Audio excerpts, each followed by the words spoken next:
Hello friend, this is me, your host. Welcome back to our channel. I hope you all are well and doing great. So today I'm back with another videos to give review on three books which are all about nature. So the first one which we're going to see today in these videos is Ocean, Earth's Last Wilderness by David Attenborough and Colin Butterfield. Introduction. The ocean has always fascinated humanity. Mysterious, beautiful, and seemingly infinite. It has inspired explorers, artists, scientists, and storytellers for centuries. Yet, in the 21st century,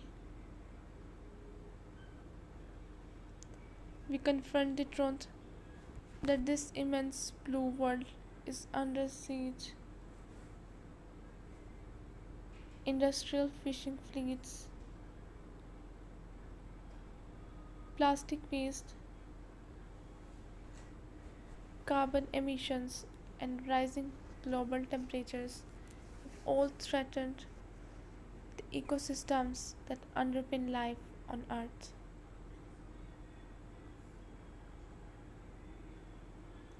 Against this backdrop, David Attenborough and Colin Butterfield's Ocean, Earth's Last Wilderness emerges as a profound and timely work.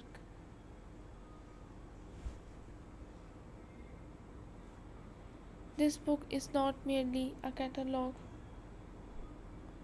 of marine wonders, but also a call to responsibility. Attenborough, whose voice has shaped our collective understanding of the natural world for decades, partners with Butterfield, an environmental advocate and documentary producer, to produce a narrative that blends science with emotion, urgency with hope. They describe the ocean as both the heart and lungs of the earth,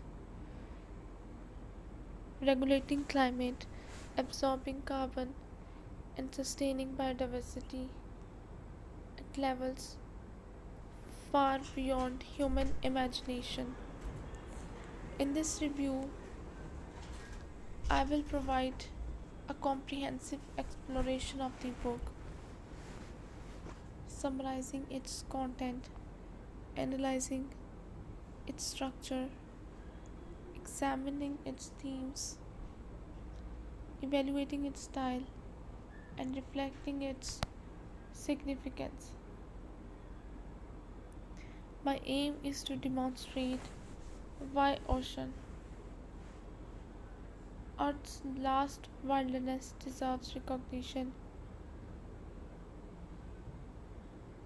not only as a work of natural history but also as a manifesto for global stewardship. Overview and content and structure. The book is organized around 8 marine habitats, each functioning as a thematic chapter.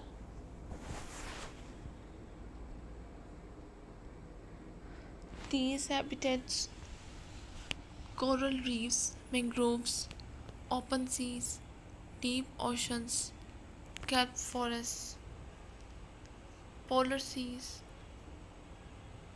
estuaries, and Coastal shallows are described in vivid detail. Within each, the authors present a combination of scientific insight, key ecological processes, species interactions, and evolutionary marvels. Historical background: how, how humans have engaged with or exploited that habitat. Contemporary challenges: climate change, pollution, and overexploitation. Case studies of resilience: examples where conservation has brought positive change. This structure makes the book both educational and engaging. It provides readers with a broad yet cohesive understanding of the ocean's diversity and significance.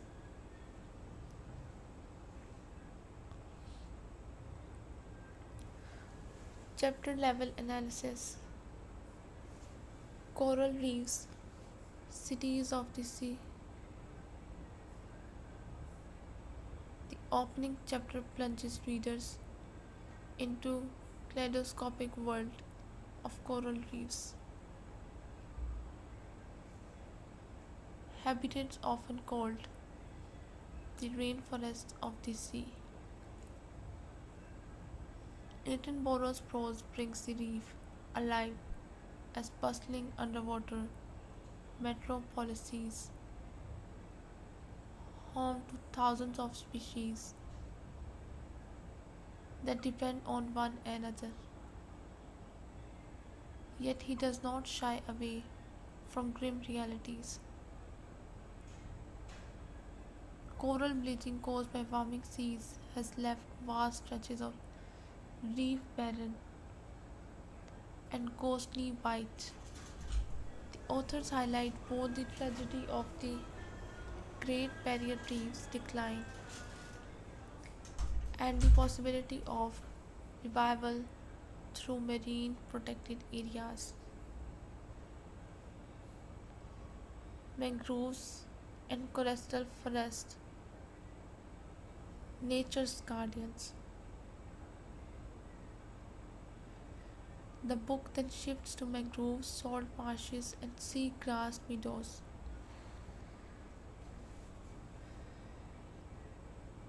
Ecosystems often overlooked yet vital for shoreline protection and carbon sequestration. But Field's conservationist perspective shines here, underscoring how these habitats act as buffers against rising seas and hurricanes while looking away. Carbon iterates fire higher than terrestrial forests, their destruction often to make way for shrimp farms. Coastal development is presented as one of humanity's most short sighted environmental crimes.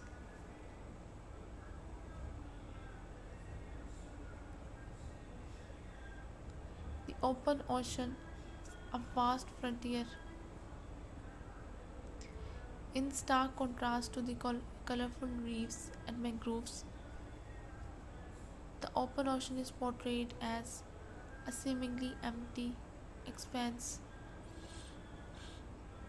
yet beneath its surface lies extraordinary life: plankton, schools of fish, giant predators, and migrating whales. The authors describe the open ocean as Earth's true wilderness, one that remains largely unexplored. They balance awe with concern, noting how overfishing and blasting debris have intruded even into the remote waters. The deep sea, Earth's hidden world.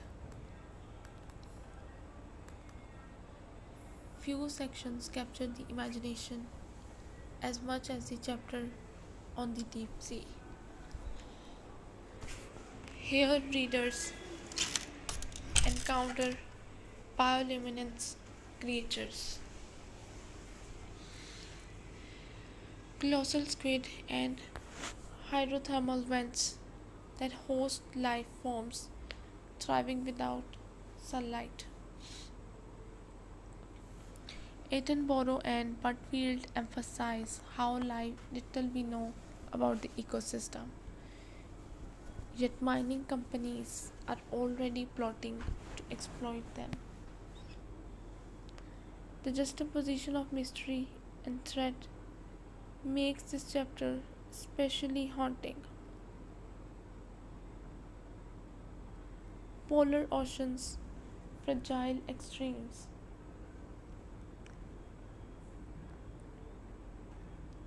Fragile extremes, the polar regions, Arctic and Antarctic seas are depicted as ecosystems of breathtaking beauty and fragility. Penguin, seals, krill, and polar bears are described not merely as iconic species but as keystones in a delicate web of life.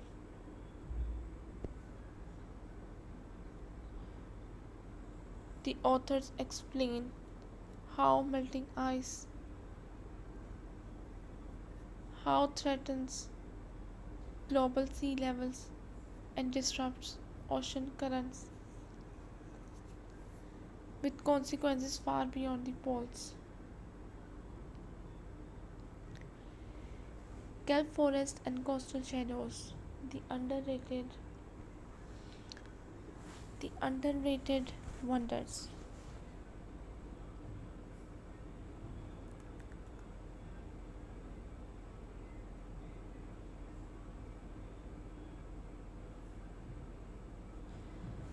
The polar regions, Arctic and Arctic seas are depicted as ecosystem of breathtaking beauty and fragility. Penguin, seals, krills, kelp forests, coastal shallows are celebrated for their productivity and diversity. Giant kelp growing up to 2 feet per day provides food and shelter for countless species. Yet kelp forests are declining due to warming waters and sea urchin overpopulation. The narrative here stresses the importance of local management, showing how targeted action can restore balance.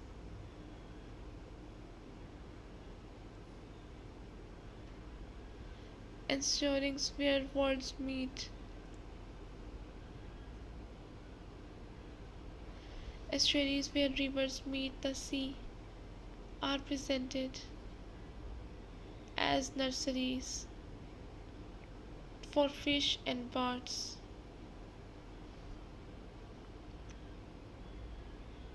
These transition zones illustrate the interconnection between the chapter highlights how pollution from agriculture and industry often concentrates in these areas, threatening both wildlife and human communities.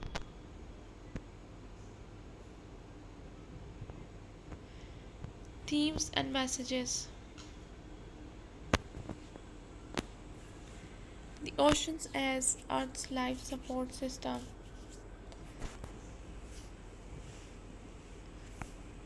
The book frames the ocean as the foundation of planetary health.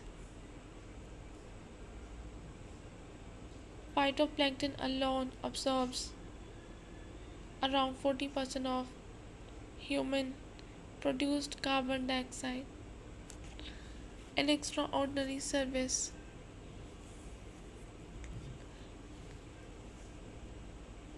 Without healthy oceans, climate stability and biodiversity collapse are inevitable. Interdependence of species and habitats. Every habitat described is interconnected. Coral reefs support fish that feed coastal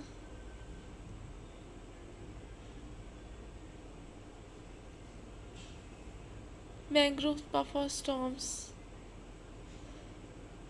Plankton feed whales that help regulate carbon through nutrient cycles. Human impact and exploitation. From pollution to trawling nets, the book catalogues the many ways humans have plundered the oceans. Attenborough and Butterfield, but the ocean's resilience is not infinite. They argue that the mindset of seeing the sea as bottomless resource must end.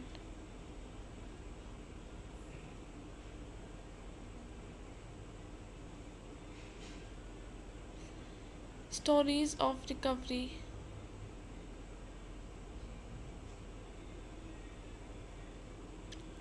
Moral responsibility. The overarching theme is ethical. As a dominant species, the ocean is not a wilderness out there, it is integral to our survival. Protecting it is not charity, but necessity. Style and narrative voice. Attenborough's voice permeates the text, myriad poetic and authoritative. He paints pictures of reef as bustling as Manhattan of wheels, singing through the currents. Bertwill's ads are grounded, activist tone, bringing urgency and practicality.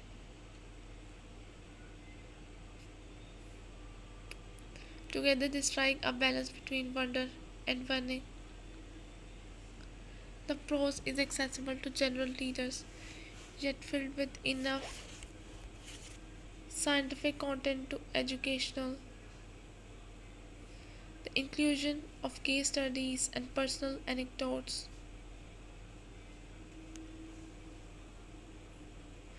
with the vivid imagery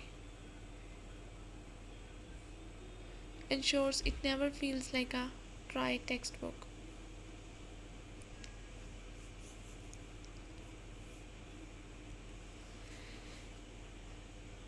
Broader implications.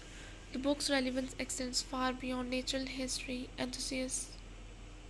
For educators, it serves as a teaching tool. For policymakers, it offers evidence of the ocean central role in climate stability. For the general public, it is a wake up call reminding us that everyday choices are connected to ocean death. Conclusion. Ocean, Earth's last wilderness, is more than a book. It is a testament to both the beauty and fragility of our planet's most vital system. Attenborough and Butterfield succeed in combining science with storytelling. urgency with optimism. While it may not satisfy readers, ultimately the book leaves us with a simple truth: the ocean is Earth's last great wilderness, but it is not beyond saving if humanity acts decisively. Future generations may still inherit seas filled with life, not silence. The next book which we're going to see today is The Fire Weather, a true story from a hotter world by John Bayland. Introduction. Wildlife is one of the most elemental forces of nature, as old as the earth's forest and as enduring as the vines that fan it. Yet in the 21st century, wildfire has taken on new and terrifying dimensions, fueled by rising global temperatures, prolonged droughts, and an increasingly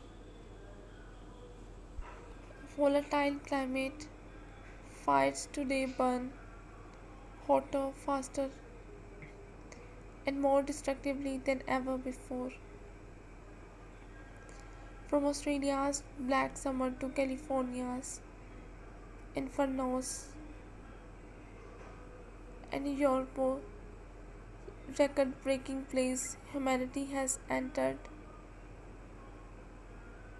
what scientists now call the Pyrocene age of fire.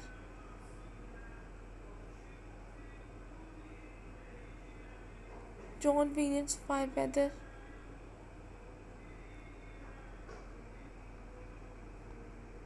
a true story from our hotter world, tells the harrowing account of one of the most dramatic and consequential wildfires in modern history.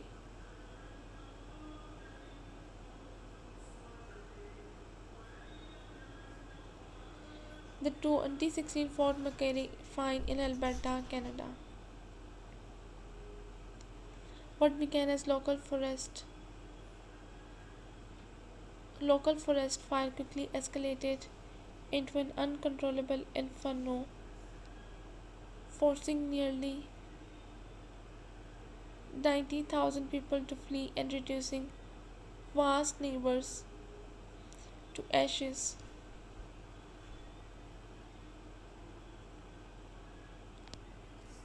Book is not just about a disaster in one Canadian city. It is about the global forces of climate change.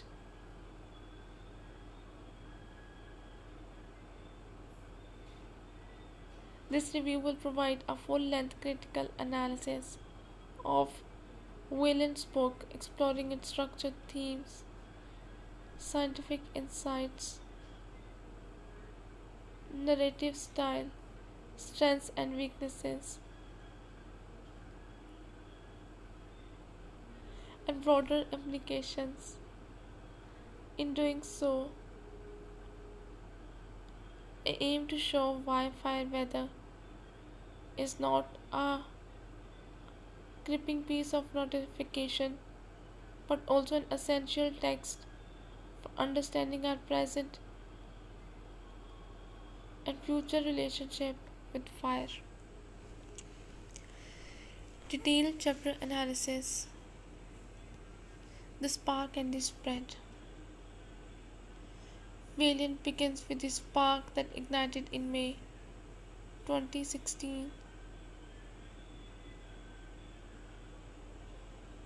under usually hot, dry, and windy conditions. He describes in gripping prose how the fire spread with almost supernatural speed, jumping across highways, consuming entire neighborhoods in minutes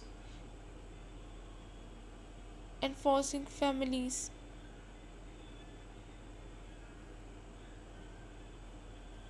to flee through tunnels of flame.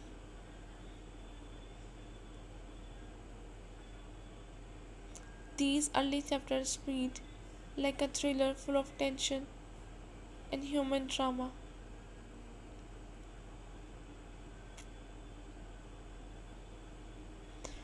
Fires as physics and biology. Next, Villain shows down the narrative to explain fire scientifically. He compares wildfires to nuclear. He compares wildfires to nuclear reactors in terms of heat output, noting that the Fort McMurray fire generated energy on par with dozens of Hiroshima bombs.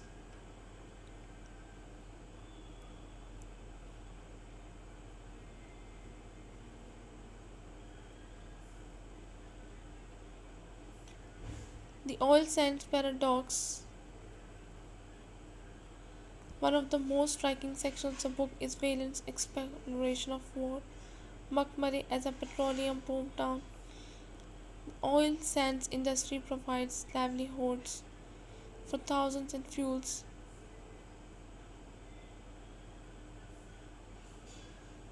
economies worldwide, yet it also a major source of greenhouse. Valen underscores the irony that the community most tied to oil extraction was nearly destroyed by a disaster made worse by fossil fuel combustion.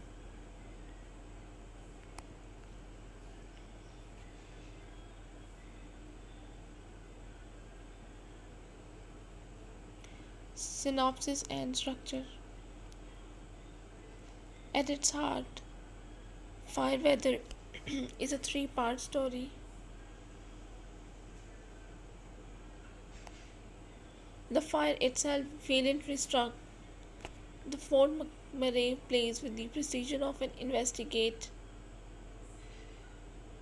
journalist and the drama of a novelist. He follows families as they evacuate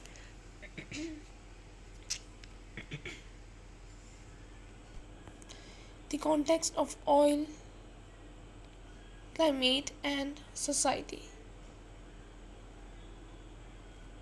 Perhaps most provocatively, the book situates Fort McMurray within the paradox of fossil fuel dependency. The city exists because of the oil sands, among the dirtiest sources of petroleum in the world. Yet, the very industry that powers modern civilization has contributed to the warming climate.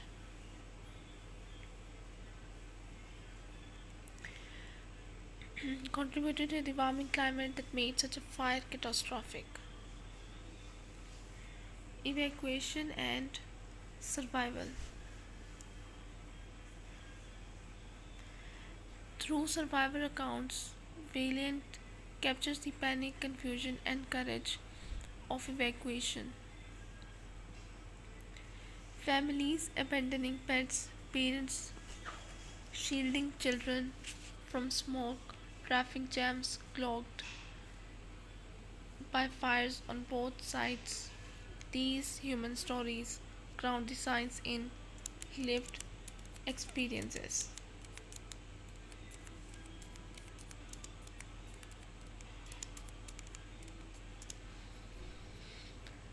A world of fire weather in the final chapters, Whalen zooms out to connect Fort McMurray to global trends. He cites wildfires in Greece, Australia, California, and even the UK's moorlands during record heat waves. He argues that fire weather, hot, dry, windy conditions conducive to runway fires is becoming more common worldwide. What happened in Fort McMurray is not an isolated Canadian targeted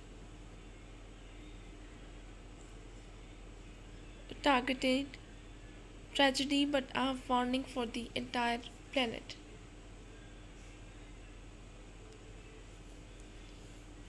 Key themes: fire as an ancient and modern force. Valiant situates fire as both ancient, shaping evolution and human culture, and modern, transformed by industrial civilization into a planetary threat. He portrays fire as humanity's first tool, but also potentially its undoing. Climate change in action. Unlike abstract graphs of rising CO2, the Fort McMurray fire is climate change made visible. Valiant shows rising temperatures and what signs make disasters like these inevitable. The book forces readers to confront climate change not as a distant problem but as an immediate reality.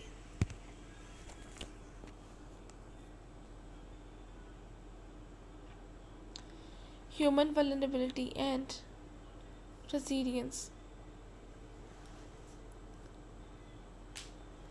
The book also reveals both the fragility and strength of human systems. Cities, power grids, and highways collapse in the face of fire. Yet people also show remarkable resilience. Neighbors helping neighbors, firefighters risking their lives, communities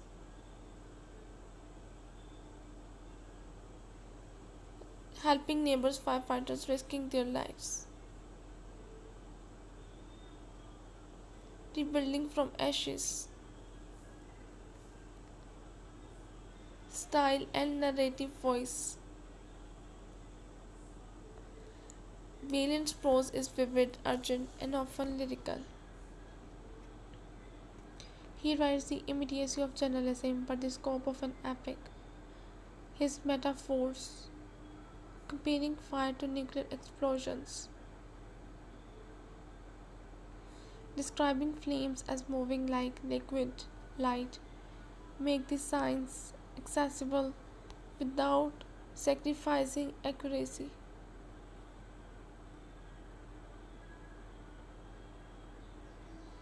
What distinguishes Valiant is his ability to balance narrative tension with intellectual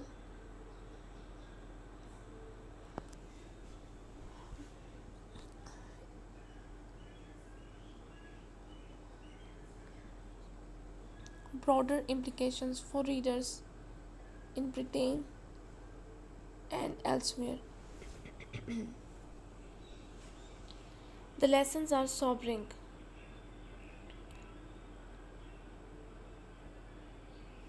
The lessons are sobering. While the UK is not a wildfire hotspot on the scale of Canada or Australia,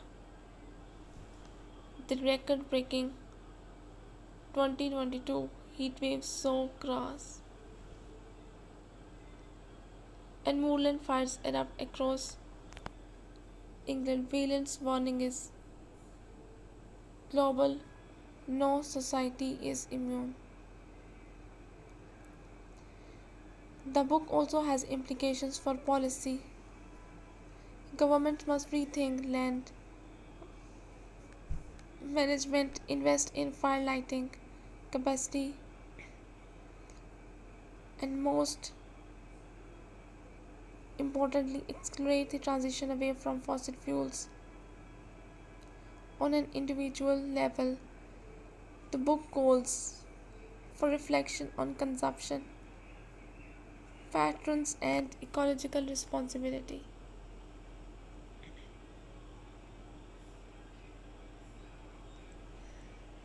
John Williams' Fireweather,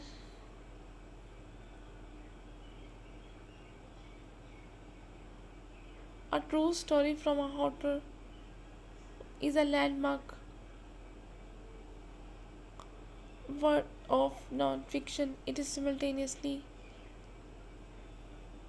a gripping disaster narrative, a scientific primer on fire, and a profound critique of modern society dependence on fossil fuels.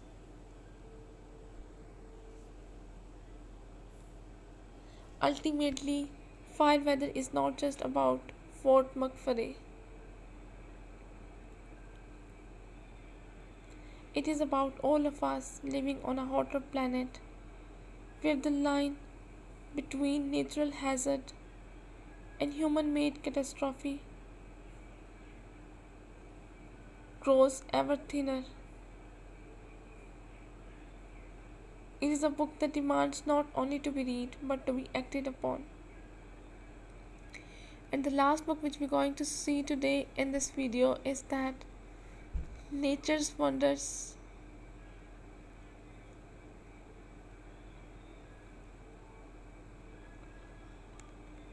Moments That Mark the Seasons by Jane V. Addams.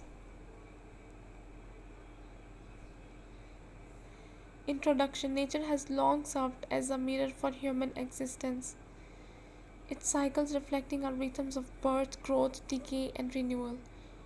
In a world increasingly dominated by digital speed, concrete landscapes, and the pressures of modern living, many have many have lost touch with the profound sense of wonder that nature offers. Jane Addams' Nature's Wonders that marked the seasons published in collaboration with the National Trust in 2023. The book presents 50 seasonal moments,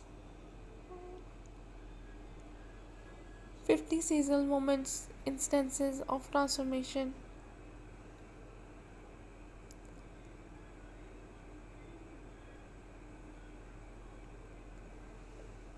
paired with evocative prose and stunning photography. Adam's central aim is not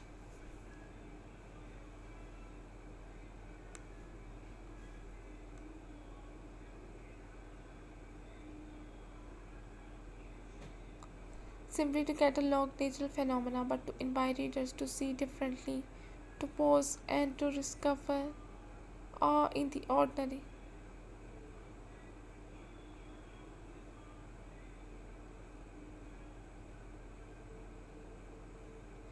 In this review, I will provide an extended analysis of the book structure, seasonal chapters, theme, style, and significance. I will also situate Adams' work within the tradition of British nature writing, assess its strengths and limitations, and reflect on its broader environmental and cultural implications. Structure of the book.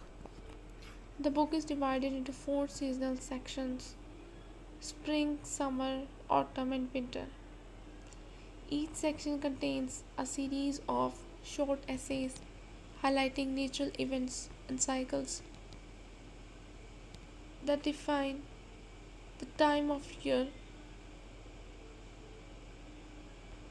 These are accompanied by photographs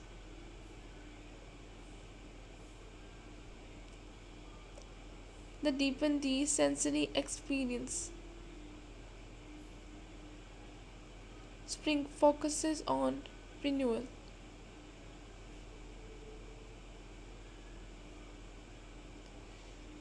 Birds bursting,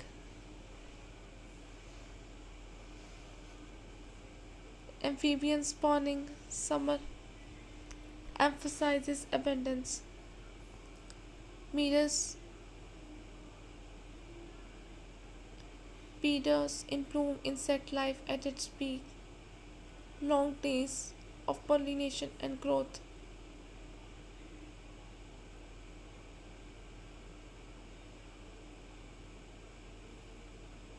Autumn captures transformation, leaves changing, fungi emerging, animals preparing for hibernation or migration.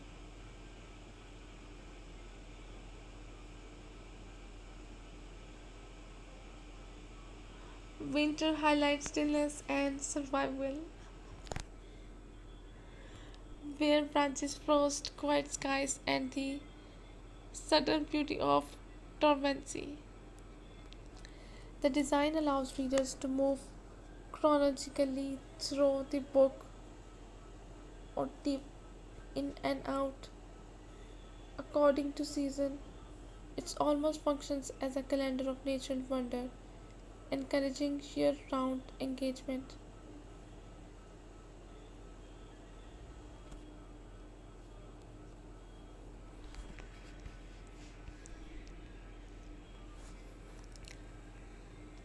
Detailed commentary by season.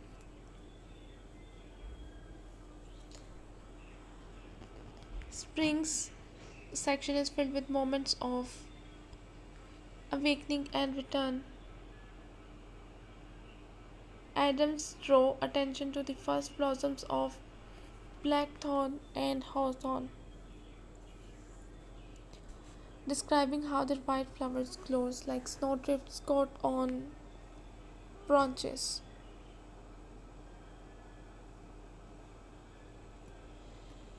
Birdsong emerges as another spring wonder. Blackbirds, robins, and warblers filling the air with competing melodies.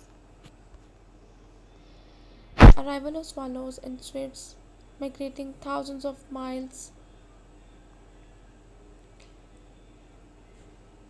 Adam's tone in this section is celebratory.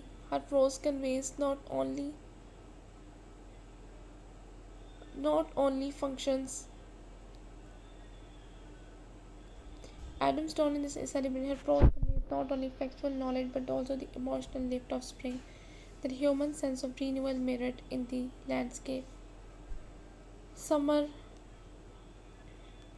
abundance and life at its peak.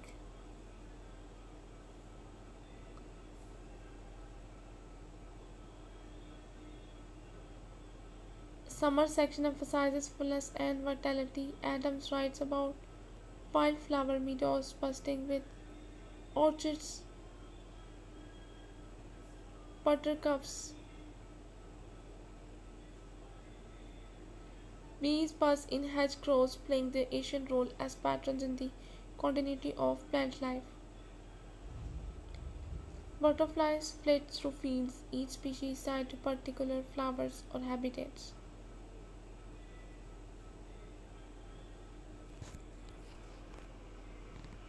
Autumn transformation and departure. Autumn's essay captured the melancholy beauty of decline and preparation. Leaves turn to gold scarlet and russet before carpeting the ground. Adams describes how the breakdown of chlorophyll reveals pigments long hidden, creating the annual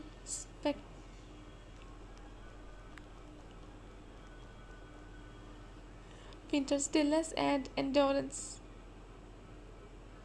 Winter is portrayed as stark yet beautiful. Adams described frost patterns on meadows as nature's lacework, crystalline structures that dazzle briefly before melting. The silence of snow transforms familiar landscapes into places of hushed wonder, where trees stand as dark silhouettes, their, their branches intricate against the odds.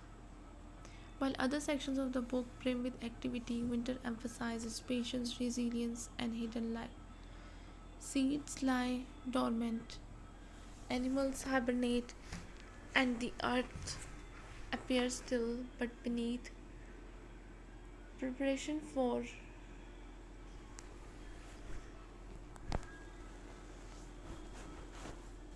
but beneath preparation for spring has already begun.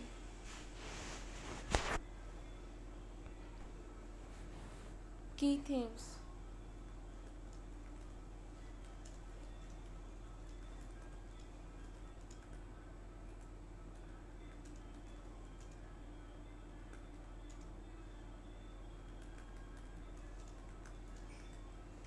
The everydays as extraordinary. Adams repeatedly draws attention to common sights: a daisy, a crow, a frost crystal, and asks readers to see them anew. The book democratizes wonder, teaching that one need not travel to exotic places to encounter miracles.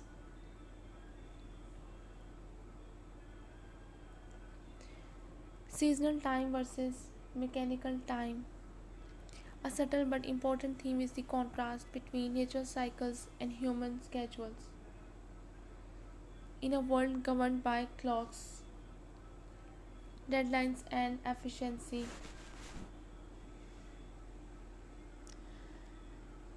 Adam advocates slowing down to live by seasonal rhythms.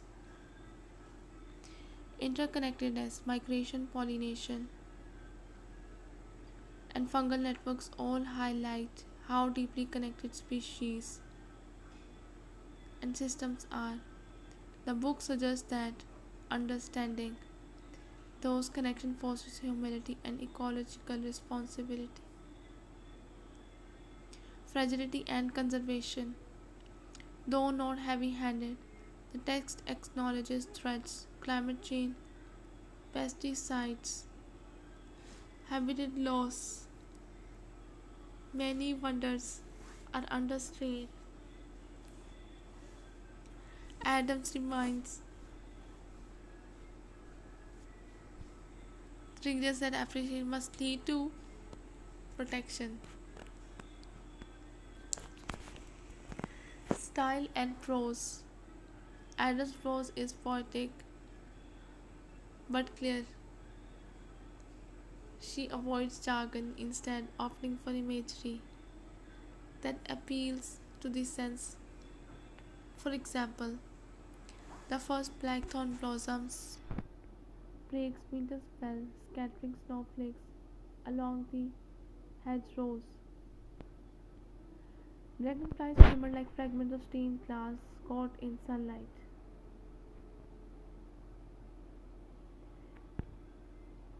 Emotional and ethical resonance. The book awakes nostalgia, memories of childhood summers, autumn walks, or snowy mornings. It also instills gratitude, reminding readers that even in anxious age, beauty abounds. Ethically, Adams' approach may be more effective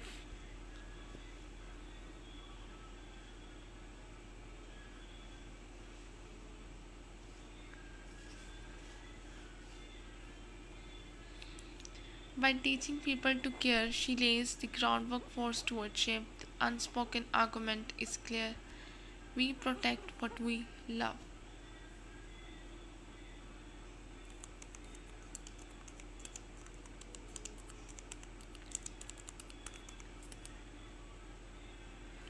Conclusion. Nature's Wonders: Moments That Mark the Seasons is a luminous contribution to contemporary nature writing. Through 50 portraits of seasonal phenomena, Jane V. Addams reminds us that wonder is everywhere, waiting in blossoms, birdsong, frost, and fallen leaves. The book is not just a guide but a philosophy, an invitation to slow down,